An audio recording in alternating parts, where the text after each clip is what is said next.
totally forgot what's in this or what I had ordered. I'm sure it's probably going to be something small. I don't remember ordering anything so large.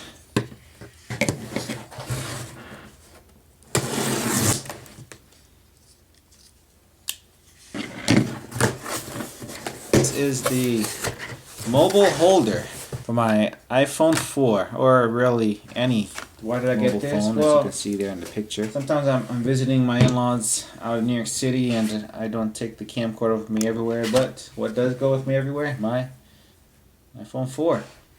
And sometimes I buy strange things being I'm in New York City, and there's some real good deals out there, and some things that's pretty difficult to find elsewhere. I like buying things, but I never get a chance to do for you guys a quick unboxing and first impression. First of all, this was very cheap. I think it was like $4 for the whole thing on Amazon, so I'm not expecting much. I got this more for the holder, being that I have a little portable tripod that I'm using right now on my mini camcorder, on my camcorder right now, so I could always just, let me see if I can get the legs out here. Ooh, I can already hear that cracking. Yeah, I think that's as far as they go. So there's the actual stand. And this can supposedly, yep, there we go. Just screw right off, and probably screw onto any other tripod, big or small. So let's see how all this fits. I currently have my bumper on my iPhone 4, so we'll try with the bumper on first to make sure the camera's on top. We could do it on the bottom, but I just get used to the camera being on top always. It feels very cheap, to be honest. It's plastic. Don't expect much for $4. There's a better quality one called the Glyph, but I didn't feel like spending $20 on it. If I get good use out of this, and if this ever breaks and I feel that it is a necessity, I'll go ahead and invest at that time in the Glyph. Hopefully it'll be cheaper, but even if it was $20, if I do find this a great investment, then I'll still pay the $20 for the better one. I just want to get the cheaper one first. And you know what? This isn't going to fit. Or will it? Oh yeah, it does. Just so tight. It was very difficult. Alright, I'll slide that in. And there she is. There she is. Nice and snug fit. And that is definitely not going to go anywhere. And we'll screw that back onto the tripod here. And you know what? I think this little piece, it was supposed to be glued onto the bottom here. I think that's the case. So let me unscrew this one. See how cheap this was? I mean, like I said, as long as it does the job, I'm happy with it. I'm not going to be using it out in the field or anything. You could always put super glue on it. But yeah, I think that's how it was supposed to be. It's supposed to be glued on there. We'll try that again.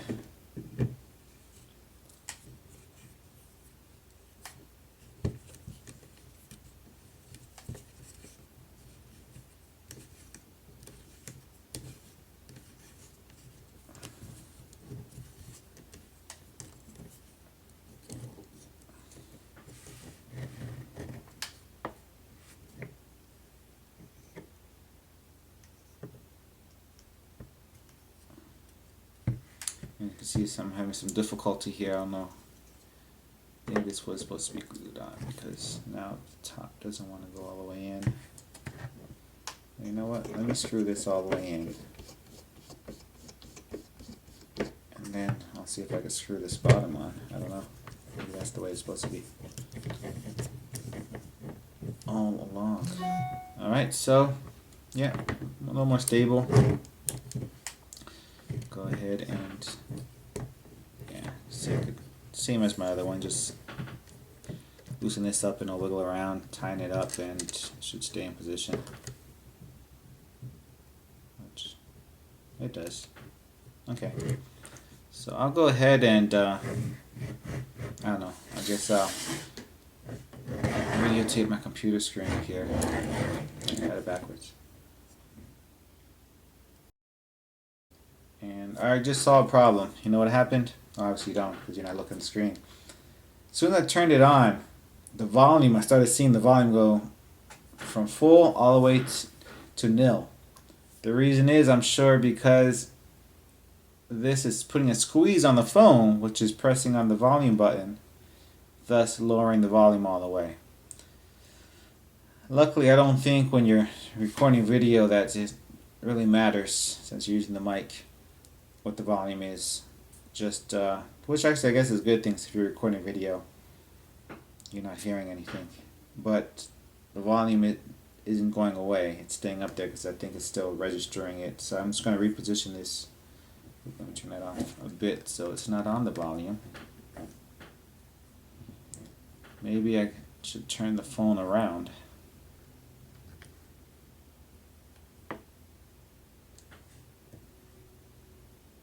Just gonna get out of it. Yeah, the ring is still going all the way down. I don't know why. Oops. You know what, let me put it all the way in. There we go, it went away.